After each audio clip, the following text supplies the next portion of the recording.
عمران خان صاحب کی صحت کے بارے میں بہت مشکل سے ان کے جو ڈاکٹر تھیں سمینہ نیازی، انہوں نے ذاتی معالج تھیں، انہوں نے وزٹ کیا ہے، دانتوں کا معائنہ کیا ہے اور ایک رپورٹ مرتب کی ہے، اور خالد یوسف چودھری جو ہیں وہ ان کے ساتھ تھے، اور شیراز رانجھا بھی اڈیالہ جیل گئے اور انہوں نے چیک کیا اور ان کو ایگزامن کیا، اور اس کے بعد عمران خان صاحب نے اس سارے معاملے کو علیمہ خان اپنی بہن کی طرف موڑ دیا ہے، اور انہوں نے کہا ہے کہ میری صحت کے بارے میں جتنا بھی ہے پالیسی اور جو فیصلے ہیں وہ علیمہ خان کریں گی۔ عمران خان صاحب نے دانتوں میں تکلیف کے باعث نیب عدالت سے چیک اپ سے رجوع کیا تھا، چیک اپ کے لیے، اور ان کا وزٹ بھی ہو گیا، چیک اپ بھی ہو گیا، اور خالد یوسف چودھری نے یہ بتایا ہے کہ جی عمران خان صاحب نے صحت کے متعلق بات کرنے کا اختیار اپنی ہمشیرہ علیمہ خان کو دے دیا ہے، اور ذاتی جو معالج ہیں ان کی جو معالجہ، ان کی معائنے کی رپورٹ بھی علیمہ خان کو پیش کی جائے گی اور وہ کسی اور سے شیئر نہیں کریں گی، اور عمران خان جیل میں علاج کرائیں گے یا کسی دوسرے ہسپتال ان کو منتقل کرنا ہوگا، اس کا فیصلہ بھی علیمہ خان کریں گی، ان کی بہن کریں گی، اور جیل سپرنٹنڈنٹ نے بڑی عزت کے ساتھ جیل جانے دیا، ان کے وکیل نے بتایا، اور وہ ذاتی ڈاکٹر بانی عمران خان صاحب کے پاس گئیں جہاں سرکاری ڈاکٹرز بھی موجود تھے اور ان کا چیک اپ کیا گیا ہے،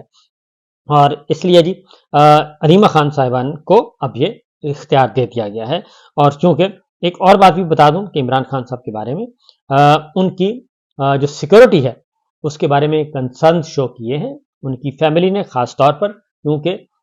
2 قتل ہو چکے ہیں جیل کے اندر، نمبر 1، نمبر 2 ایک پولیس رپورٹ کے مطابق ہی وہاں سے دہشت گرد بھی پکڑے جا چکے ہیں، اور ان کے پاس اڈیالہ جیل کا نقشہ بھی تھا، سب کچھ تھا۔ اگر یہ باتیں درست ہیں تو ان کی فیملی نے سیکورٹی کنسرن شو کیے ہیں، اور اب دیکھنا ہے کہ عمران خان صاحب کو اڈیالہ جیل میں رکھا جاتا ہے یا نہیں رکھا جاتا، کیونکہ الٹیمیٹ جو رسپانسبلٹی ہے وہ گورنمنٹ کی ہے، اور گورنمنٹ ہی اس کی رسپانسبل ہوگی یا پھر ہمارے سیکورٹی ادارے ہوں گے۔ اب آتے ہیں جی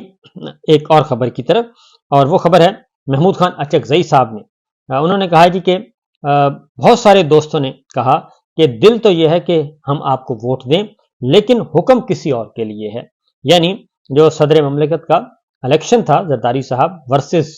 اچکزئی صاحب، محمود خان اچکزئی، تو اس میں انہوں نے کہا کہ میں نے بہت سارے دوستوں سے رابطہ کیا، ظاہر ہے باپ پارٹی سے بھی کیا، مولانا فضل الرحمان صاحب سے بھی کیا، اور جو حکومت کی اتحادی جماعتیں ہیں ان سے بھی کیا،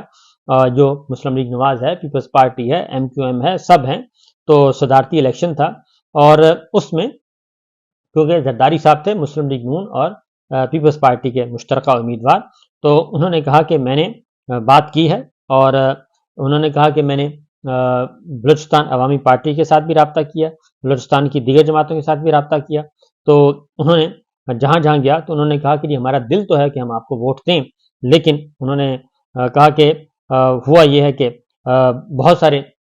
جو دوستوں نے بتایا کہ جناب اوپر سے حکم ہے، حکم حاکم ہے کہ ہم آپ کو ووٹ نہ دیں بلکہ زرداری صاحب کو کامیاب کروائیں۔ تو میں صرف یہ کہوں گا کہ اگر کسی نے ووٹ دینا تھا تو ظاہر ہے خفیہ بیلٹ تھا اور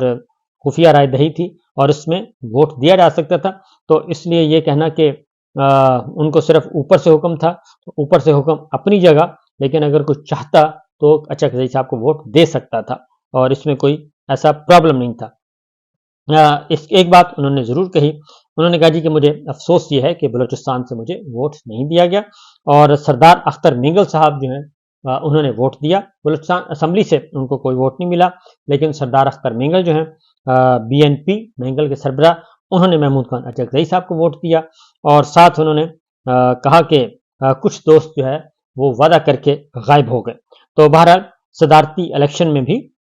جو ہے وہ بھرپور طریقے سے ہماری ملٹری اسٹیبلشمنٹ، ملٹری لیڈرشپ جو ہے وہ انوالو رہی، اور انہوں نے زرداری صاحب کو صدر بنانے میں بہت اہم کردار ادا کیا۔